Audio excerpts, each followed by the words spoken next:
Hola, soy Auxi Benitez, the Spanish tutor. I have a wealth of experience teaching GCSE Spanish, IB, the diploma, language B, language A, language ab initio, as well as GCSE and A level, of course. Mainly Spanish. I do some French, but very, very little, and for Key Stage 3 only.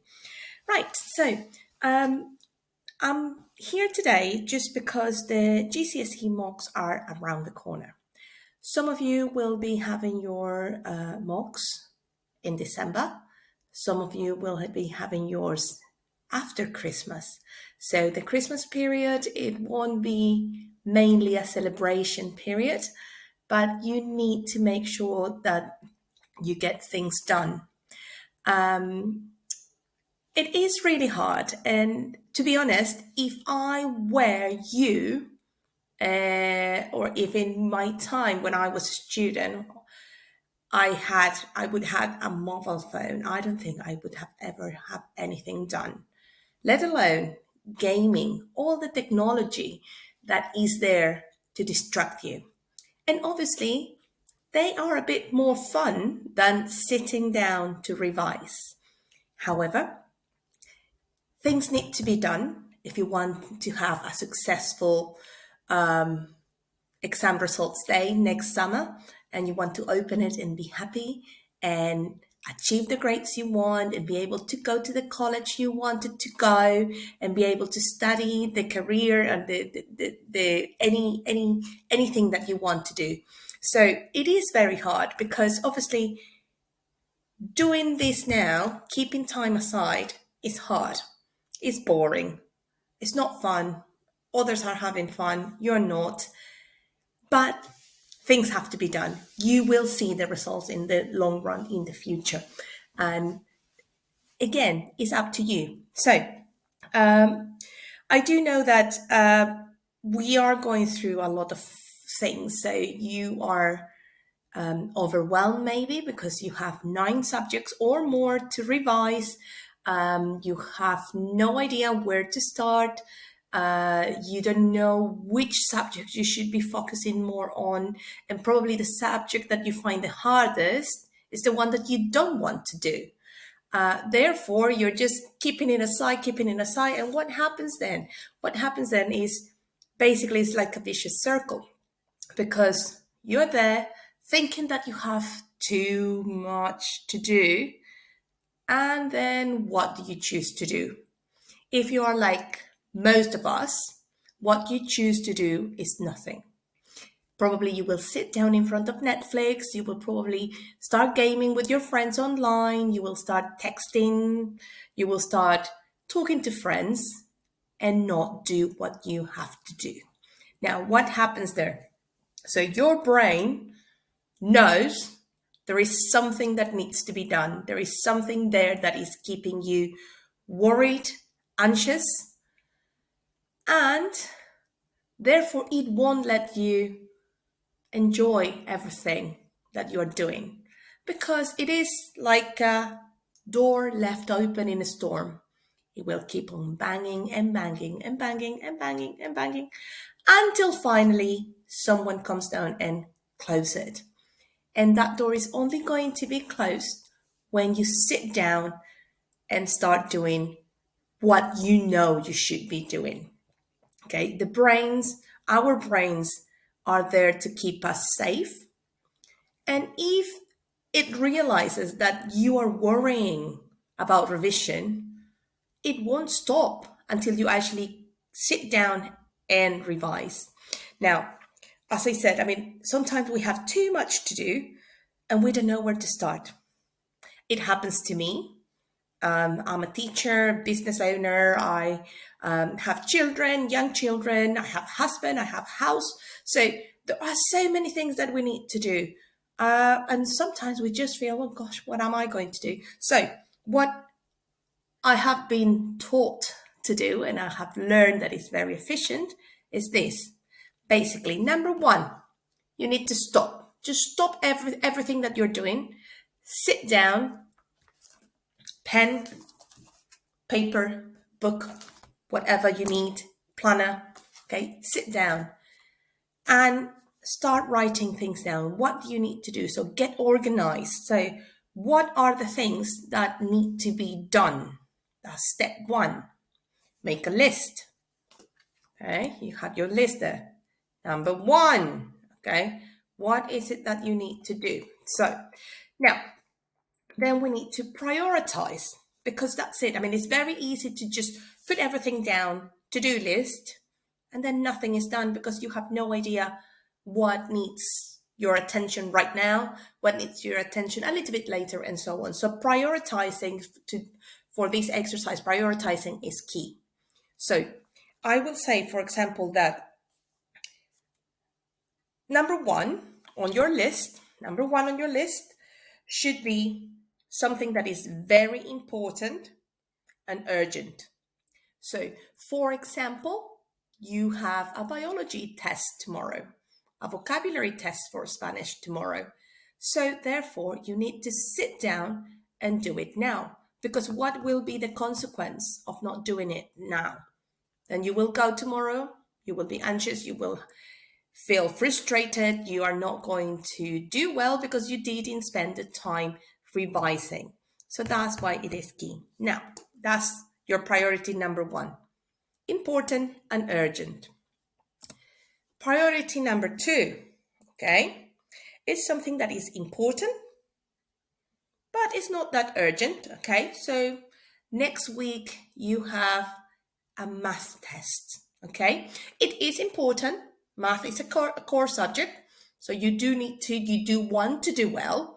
So therefore, you can revise, but you don't need to do it right now, okay? So that's what we are doing. So we are prioritizing what needs to be done right now, what needs to be done then, and then after that, and after that. So there are 4 simple steps. 4. Okay, so urgent and important, urgent, not important. And number 3 is something that is urgent, but someone else can do it. Okay, so let's say that I know, moms, we are a bit of a pain. So for example, it's your chore to take the rubbish out. And that's something that you should be organized and be able to do it. But again, if you're really, really frustrated and you can't do it because there is too much to revise, then you can ask mommy, ask your older brother, sibling, your older sibling, your younger sibling, can you do that for me? And then next week I'll do your chore as well. So again, compromise. So something that is, number 1 is something that is urgent, important and urgent. 2, important but not urgent. Number 3, it is important, but you can delegate. And number 4, this is key because this impacts your social life as well. So number 4 is to learn to say no, or not yet, or not now. Okay? Now, obviously, there are a lot of distractions. There are a lot of different things that you would rather be doing than sitting down and revising.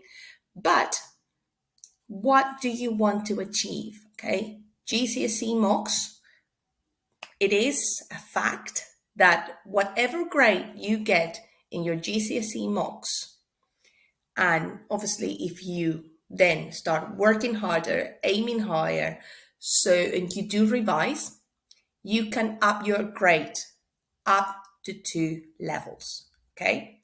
However, if you decide not to do anything, you can either get the same grade or lower. So again, it's up to you to decide what to do. But number 4 is key. Say no, not now, not yet. You could, let's say that your friend is asking you, come on, let's go ice skating this weekend. And you have your priority list. You know what you want to do. You know what you have to do. So therefore, you can say, you know what, I can't do it this Sunday. However, what about this Sunday, this Saturday, okay? So don't postpone it, but give yourself an idea, give yourself a break. Say no, not yet, not now, but make plans for the future. And that's key. That's very, very important. So those are the four easy, simple steps that you can do to get yourself organized and prioritize what you need. Now, then what I say as well, number three, is celebrate. Every time you accomplish something that you wanted to accomplish, celebrate. Sit down, say, that's good. I did it. I got a 5 in my mock exam. I got a 7 in my mock exam. Oh, that's great. My writing went perfect. I knew everything that I had to say. So again, celebrate. Give yourself time to celebrate your accomplishment. Okay. So your celebration could be going out with that friend that invited you before and you couldn't go. But again, that kind of thing, because that tells you that you are doing well. Okay. So, and that you need to give yourself that time to celebrate your accomplishments. Now, then we have here. So, if you want to be consistent, in order to make sure that you're always achieving what you want to achieve, okay? So, again, what I said to you just now. So it's basically once you achieve that, stop and celebrate you, because the only person you should be making sure that you have an answer for is, and I read this in a book, I can't remember the book, is your 8-year-old you and your 80-year-old you. So if you were 80 years old, imagine you were 80 years old, okay? You are full of vitality because you look after your health, and you're asking yourself, what did you regret in life? And most people, there is a book about this as well. Most people say that the things that they regret the most is the things they didn't do. Okay, most people will actually look after their health better and so on, or revise more or enjoy themselves more. Okay, so those are very simple things that it's very hard to think like that when you are 14, 15, 16 years old.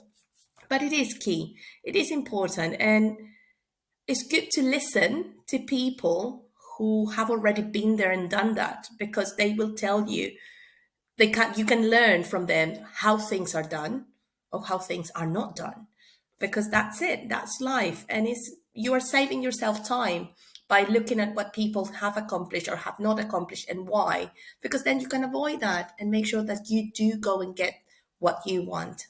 So that's it. That's me for today. So I really hope it's a little bit of mindset on a Tuesday, because I want all my students, I want all students, all teenagers who are revising really hard for their mocks, for their GCSE exams, to do well and not feel overwhelmed. And the key to not feel overwhelmed is to make sure that you are taking one step at a time, even if it's a tiny progress. You are progressing, and that's what you need to focus on. And you need time to do that. You have all the time in the world. You just need to prioritize in what you use it and how you use it and what you want to, and keep your whys. Why do you want to do that? Why do you want to do that? Why do you want to achieve a 9 in your GCSE? Why do you have to pass your GCSE? What is there? What is the future gain that you're going to get? So keep that in mind and make sure that you celebrate you once you achieve what you said you wanted to achieve. Okay. Have a great week and enjoy life. Okay. Bye.